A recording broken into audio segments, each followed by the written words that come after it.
사용이 되니까 하시면 될 것 같고, 제가 먼저 하나 여쭤보고 싶은 거는, 이제 보면은 제가 의원님 그 홈페이지 들어가면은 알겠지만, 근데 의원님뿐이 아니라 다른 의원님 홈페이지 들어가 보잖아요. 다 2014년으로 멈춰 있어요. 왜냐면 이제 그때 이 정당만 해야 되는 게 아니고 국회의원직도 같이 없어진 거잖아요. 그렇죠? 예. 이렇게 그렇게 되면서 활동이 된 건데, 근데 제가 의아한 거는 아까 사실은 사법농단과 관련해 가지고 이번에 이제 뭐 양승태 같은 경우도 이제 구속이 되고 그렇게 됐는데, 또 아까 말한 것처럼 이 정당 그 이석기 의원과 관련해 가지고 이런 문건도 발견되고 그러잖아요. 그럼 누가 봐도 이건 문제가 있으니까 다시 문제가 있다고 제기할 만한데, 제가 봤을 때 정치권에서도 특별하게 이 통합진보와 관련해 가지고 말을 하는 사람이 없고, 또 제가 아는 진보적인 분들도 이상하게 다른 건 다 오케이인데 통합진보단 얘기만 나오면은 그냥 얘기하지 마. 다 그런 식으로 그 말이 맞긴 맞는데, 억울하긴 억울하고 맞긴 맞는데 그건 별로 막 그래요. 사람들이 도대체 왜 그렇게 사람들이 통합진보당에 대해서 이렇게 부정적으로 공격적으로 생각하는 걸까요, 그거는? 나는 저는 이게 이해가 안 되더라고요. 여기 계신 분들은 비교적 이제 현대 사회를 사신 분들이죠. 현대 사회를 사신 분들인데, 우리 근현대사를 보면 상당히 우리가 여러 가지 비극이 참 많았던 민족이죠. 그래서 가까운 이제 근대로 보면 우리가 50년 한국 전쟁을 잊을 수가 없죠. 한국 전쟁을 50년 한국 전쟁 자체가 우리 민족사에 끼친 영향이라고 하는 것은, 물론 그 전에 이제 분단이 있었고 여러 가지가 있습니다만 그런 거죠. 특히 50년 한국 전쟁 이후 우리 사회에선, 특히 남한 사회에서 금기가 있죠. 금기. 빨갱이입니다. 빨갱이.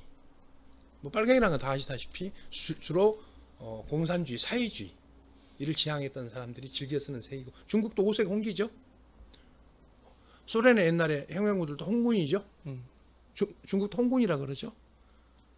또 인터내셔널 가라 뭐 적기가 이렇게 부르죠. 주로 공산주의, 사회주의를 지향했던 사람들이 빨간색을 주로, 뭐 지금 남쪽에서 보면 빨간조끼 이런 얘기 나오듯이, 어쨌든 빨갱이. 거기다가 이제 파르티잔, 빨치산이라고 하는 게 파르티잔의 한국적 용어가 빨치산이거든요. 빨치산이 뭐 전에부터 있던 용어가 아니라 파르티잔, 저항군인, 저항 게릴라. 그래서 빨치산, 빨갱이, 금기어죠. 물론 이 금기어가 이제 지역과 곁들여서 전라도, 특히 전라도 빨갱이. 지금도 뭐 전라도 사람들 거의 빨갱이다 이렇게 생각하는 사람들이 많죠. 빨갱이죠. 그만큼 그리고 이거 하나면 국민의 재산과 생명을 지켜야 할 정부나 권력이 빨갱이로 낙인 찍히면 아무렇게나 죽일 수 있었죠.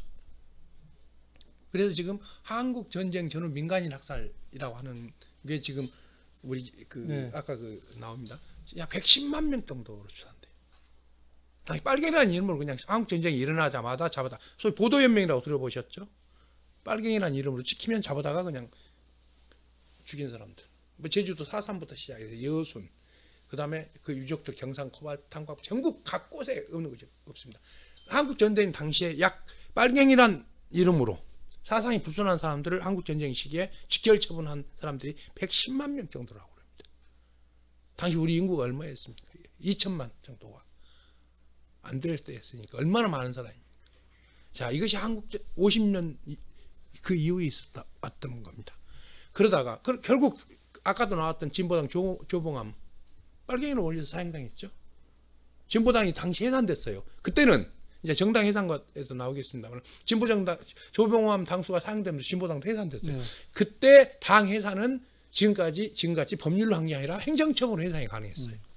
그래서 행정처분으로 당을 해산해서는 안 된다, 법률로 정해야 한다 해서 정당 해산과 관련돼서 법률로 정한 게 사실은 그래서 60년대 4.19 혁명이 일어나고 해요. 그래서 엄격히 얘기하면 정당 해산 절차를 법에다 규정한 것은 정당을 해산하기 위한 절차가 아니라 정당을 보호하기 위한 절차였어요. 보호하기 위한 절차. 자, 요건 여기까지 이제 주제가 다르니까. 요것도 이게 또 국회의원 지위와 관련된 연관된 문제가 있거든요. 그래서 우리나라 헌법재판소에서 정당 해산을 헌법재판소에서 하게 된 게 60년 5.16 군사혁명이 일어나고 나서, 쿠데타가 일어나고 나서 처음이었어요. 그때는 정당을 해산하면 의원직이 자동 박탈되게 법률 조항이 규정돼 있었어요. 그리고 그 헌법재판소가 없어졌어요. 그 헌법재판소를 살린 게 언제냐면 87년 6월 항쟁이 일어나고 나서 헌법재판소가 다시 부활을 했어요. 헌법재판소를 왜 부활시켰냐? 박정희 정권 시절에 대법원이 하도 권력에 죽은 노릇을 하니까 대법원의 모든 걸 맡겨서는 안 되겠다. 중요 사안은 독립적인 기관인 헌법재판소를 만들어서 하자 해가지고 헌법재판소를 만들면서 정당 해산 조항을 거기다 넣었죠. 이때는 정당이 해산되면 의원직이 박탈되는 조항을 삭제시켰어요. 이게 지금 쟁점이에요. 그런데 저희들은 의원직을 박탈했죠. 그래서 이걸 저희들이 대법원에 소송을 제기했죠. 네. 대법원에 소송을 제기해서 지금 계류 중인데 이게 지금 문건이 나와가지고 신문이 많이 나왔죠. 어떻게 개입했는지 이런 상황이 있음을 이제 말씀을 드리고 조봉암도 그랬죠. 빨갱이로 사형당했죠. 그랬죠. 그 다음에 70년대, 60년대 박정희 군사독재 정권이 일어나와서 박정희가 이 빨갱이에다 뭘 덧칠했죠? 지역감정. 집권을 위해서 지역감정을 덧붙인 거죠. 누가 빨갱이? 전라도는 빨갱이. 그래서 우리 사회에서 전라도는 빨갱이에요. 홍어이고 그 일베가 쓰는 용어가 홍어이고. 그러니까 전라도는 빨갛고. 근데 통합진보당의 전라도는 관계있는 건 아니잖아요. 특별히. 그래서 빨갱이라는 용어는 우리 사회 금기예요. 그리고 실제적으로 나이 드신 분들은 한국전쟁 당시 이런 정황들을 겪다 보니까 빨간 사람들이 곁에 있는 것 자체를 두려워해요. 아무 이유도 없이 빨갛다는 이유 하나로, 빨간 사람과 친하다는 이유 하나로, 가족 중에 내가 빨간 사람이 있었다는 이유로 잡혀 죽고 고문당하고 이런 일이 있었단 말이에요. 그러니까 빨간 것 그러면은 옳고 그름을 떠나서 가까이서는 안 될 것. 불가촉 천민, 요건 좀 다른 게 가까이에서는 안 돼. 불각은 불각. 하여튼 하나만 가까이 전. 이런 게 모든 사람들이 배어 있어요. 은근히. 그리고 계속되는 하여튼 공산주의가 자본주의 반대입니까? 민주주의 반대입니까? 아니잖아요. 상식에 관한 문제잖아요. 경제 체제를 얘기하는 것이고 인민민주주의 공화국이지. 그 전략을 떠나서. 근데 민주주의 반대는 공산주의. 공산주의는 독재. 우리 속에 다 숨어 있는 거예요. 젊은 분들은 좀 안 그럴까 싶은데 젊은 사람들도 그 도식을 많이 갖고 있더라고요. 나이 드시면 무조건 가지고 있는 거예요. 공산주의는 독재, 빨간 거. 이렇게 딱 돼 있어요. 그래서 싫은 거, 나쁜 거, 물난 것들, 나쁜 것들. 그래서 빨가면 안 돼. 그 빨감이 뭐냐면 북이야. 북에 대해서 조금이라도 애정을 갖거나 통일을 해야 된다라든가 북과 함께 뭘 해야 되는 것들은 빨갱이들이에요. 근데 사실 통합진보당이 주장이 뭐냐면 남과 북의 화해와 협력. 이게 기본 주장이거든요. 그리고 정치 세력 중에서 운동 세력 중에서 남과 북의 화해 협력을 근본으로 내세우는 사람들이 통합진보당 하는 사람들이. 소위 얘기하는 NL 사람들. 냉정히 이야기하면 지금도 대한민국 민주화운동을 진지시켰는데 거의 7, 80%를 저만 다수였고 현재 운동 세력에서도 최고 다수예요. 가장 많은 사람들이 함께하고 있는 사람들이 소위 여기에요. 그러니까 그들이 주력이 된 통합진보다는 가까이에서는 뭔가 내가 하여튼 문제가 될 사람. 이게 하여튼 특히 국회의원들 같이 높으신 분들은 위험한 것을 멀리해야죠. 자기에게 도움이 안 되는 거, 해가 되는 거, 자기 신분에 도움이 안 되는 걸 멀리해야죠. 이게 의원님은 이제 그러면 그 얘기 좀 이따 하고 진보정당 해산과 관련해 가지고 이제 다시 돌아가서 얘기를 하자면 이 당시 의원님도 그렇고 막 삭발도 하시고 많이 투쟁하셨잖아요. 이거 문제와 관련해 가지고 국민들의 호응은 어떠셨어요? 느끼실 때? 여론은 썩 좋지가 않았죠. 이제 워낙 통합진보당 특히 이제 이석기 의원 내란음모 사건은 정서적으로 그런 거잖아요. 저도 이제 사실은 이석기 의원 내란음모 사건이 딱 발표되고 나서 그날 제가 이석기 의원을 못 봤어요. 저희들 이제 의원총회를 매일 하다시피 하는데 못 봐서 근데 그날은 그래서 그 다음 날 이제 국회를 들어왔어요. 그래서 제가 이제 만났죠. 제가 나이가 좀 더 많아서 제가 그렇게 얘기해서 이 사람은 무슨 말을 어떻게 해서 지금 일이 사단이 났는가? 무슨 문제야 도대체? 그랬더니 머리를 극적극적하면 제가 그鮮明하게 기억을 하는데 굉장히 오래된 일이어서 몇 달 전 일이어가지고 이게 강연한 얘기, 구두로 강연한 얘기여서 자세히 기억은 나지가 않는다. 근데 하여튼 제가 좀 말이 셌다고 볼 수는 있나요? 말이 좀 센 것 같기도 하고요. 이런 정도 표현이었어요. 저한테. 이런 정도 표현이었어요. 그래서 이제 어쨌든 뭐 통합진보당으로 대표되는 거. 그러니까 통합진보당으로 대표된다는 것은 다른 표현을 하면 한국 사회에서 민주화 운동을 하는 사람들, 그 민주화 운동을 하는 사람들 중에서도 남과 북의 화해화평화 통일을 주장하는 사람들. 사실 민주화 운동을 하는 사람들 중에서도 북은 저건 독재국가다. 우리가 따를 지향이 아니다. 그래서 북에 굉장히 비판적인 세력들도 많이 있어요. 이제 그 뭐 평등파라고 하는 세력들도 그렇고, 그 말고 그다음에 한국 사회에서 민주화 운동에서 이제 50년 해방 이후에 쭉 우리 민족 운동을 해왔던 분들이 예전에 이제 좀 예전에 4.19 혁명이라든가 쭉 유신 때부터 저항 운동을 해오셨던 분들이 뿌리가 전부 다 어디에 있냐면 남과 북의 민족 운동이에요. 민족 운동. 일제 때는 민족 해방 운동이었고요. 그랬죠. 일제 때는 식민지로부터 해방되는 것. 식민지 해방된 다음에 분단을 막고 남과 북이 통일되는 것. 이게 소위 우리 사회 지식인들의 저항 운동의 주류란 말이에요.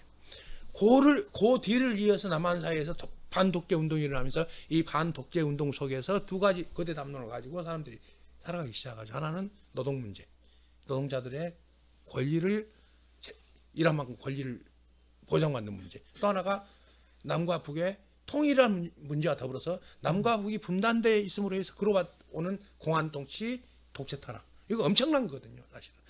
아니 박정희 유신 독재죄 빨갱이로 몸면 그냥 책이 있으면 잡아다 가두면 끝이었잖아요. 모든 게 하여튼 이데올로기, 반공 이데올로기를 중심으로 통치 체제를 구축해 왔기 때문에 그런 민주주의 수호 차원, 그다음에 남과 북의 화해협력, 민족 통일의 차원에서 운동을 쭉 해온 세력들 내에서 소위 그 세력들의 대다수가 모여 있는 게 사실 통합진보당이거든요. 통합진보당에 그 세력이 거의 다 모여 있다고 보시면 돼요, 사실. 아시는 분도 계실 텐데. 당원을 포함해서, 그래서 어쨌든 한국 사회에서 권력으로 볼 때는 가장 불온하고 불순하고 반드시 제거를 시키거나 격리시키거나 고립시켜야 할 대상. 이게 우리 역사의 운동이에요, 사실. 저도 한 40년 가까이 이 길에 저는 이제 있어 왔는데요. 70년대 말부터 시작해서 한 40년, 저도 한 40년 됐네요. 여기서 이제 40년 가까이 이 일에 쭉 있어 왔는데, 그런 거죠, 이제. 그래서, 이런 것들이 결국 이제 통합진보당 어떻게 하는가. 특히, 이게 이제 뭐와 맞물리냐면, 아까 말씀드렸듯이, 박정희, 아버지의 나라를 만들기 위한 사상전에서, 아까 말씀드렸잖아요. 민주노총 너무 당연한 얘기고. 그리고 통합진보당. 반드시 없앨 것. 용기를 가지고 없앨 것. 끊임없이 연구할 것. 이게 지시사항에 다 나와 있어요. 김영한 비망록. 다 나와 있는 내용이에요, 사실. 이 얘기가. 그래가지고, 그, 김영한 비망록에 한 30%, 세 번에 한 번은 회의 중에 계속 통합진보당 얘기가 나와요. 요 얘기만 나온 게 아니라 계속 통합진보당을 어떻게 할 거야, 통합진보당에 대해서 알아봐라. 그러니까 집요하게 김기춘이 하여튼 통합진보당을 없애기 위한 노력들 계속 집요하게 하면서 그러면서 이석기 의원 내란 음모 사건을 딱 만들어내는 거죠, 사실.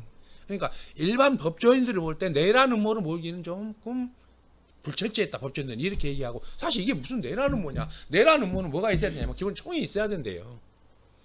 총이 있고 부대가 있고, 그리고 언제 어느 날 어디를 쏘자 이런 게 있어야 된다는 거예요. 아무것도 없는데 이게 무슨 내란 음모냐. 이게 법조인들의 얘기예요, 사실은. 그리고 말로는 무슨 얘기를 못하냐. 그럼 말로 한 걸 가지고 내란 음모를 덮었다가 내란 음모가 안 되니까 선동죄로 이제 이렇게 한 거.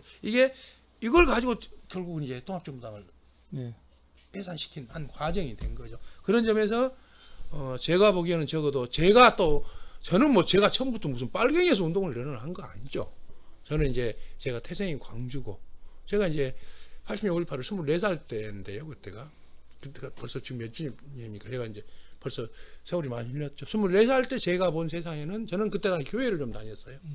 저는 그때 근데 딱 80년 5.18을 보고, 나 하나님 없다. 목사한테 가서 그렇게 하나님 같은 소리 하지 마라.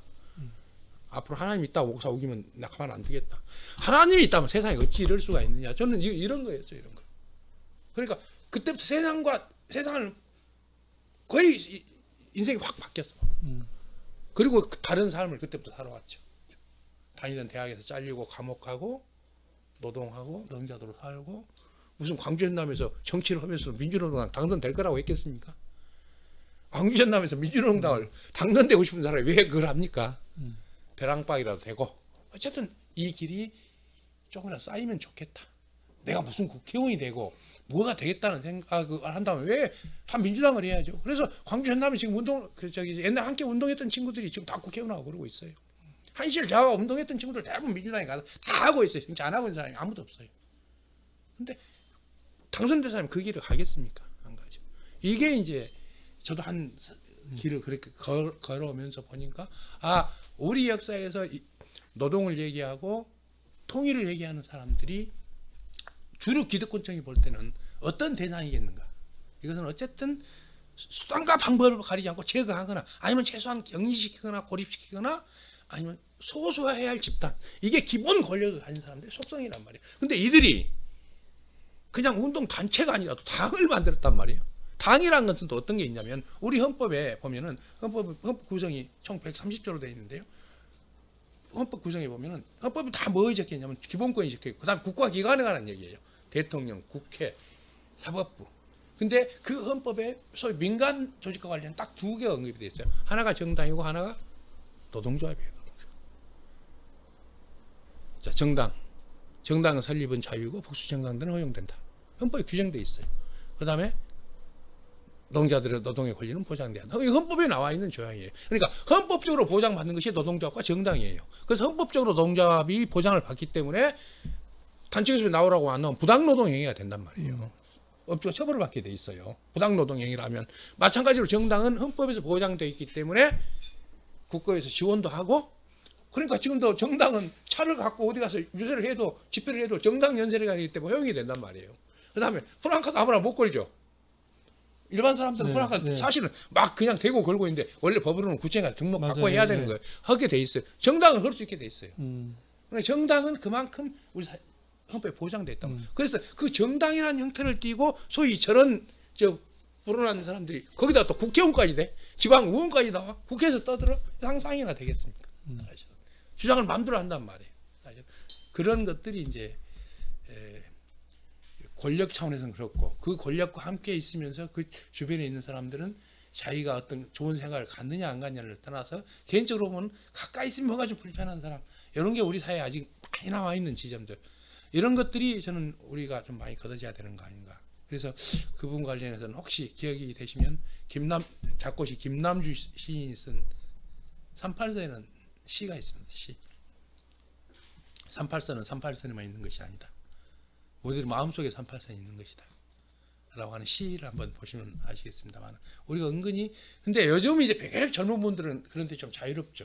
근데 조금 우리 사이에서 나이가 좀 들었거나 한 시대 80년대 독재정권 하에 살았거나 70년대 유신 그 전에 한국진영을 겪은 분들에게는 이런 게 다 이제 이런 용어다 하는 점들을 이해하시고 들으셨으면. 근데 진보정당이 마지막 했을 때 13석을 얻었잖아요. 예. 그럼 이거 우리 역사에서 최다 여기잖아요. 그렇죠. 예. 그러면은 사실은 국민들 정서는 뭐 진보당에 대해서, 통합진보당에 대해서 뭐 되게 빨갱이다, 너는 뭐 멀리 해야겠다, 그게 아니라 오히려 막 좋아지고 있는 거잖아요. 인식이 좋아지고 있고, 그렇죠. 응원하고 있는 그런 추세였기 때문에, 예를 들어서 지금같이 남북관계도 좋아지고 이석기 내란 사건도 일반 사람이 들어도 말도 안 되는 거라는 의식이 있거든요. 그러면 막 여기저기서 사실은 많이 이거에 대해서 문제 제기를 하고 그래야 되는데, 다른 문제는 다 제기하는데 이 관련된 얘기를 안 해요.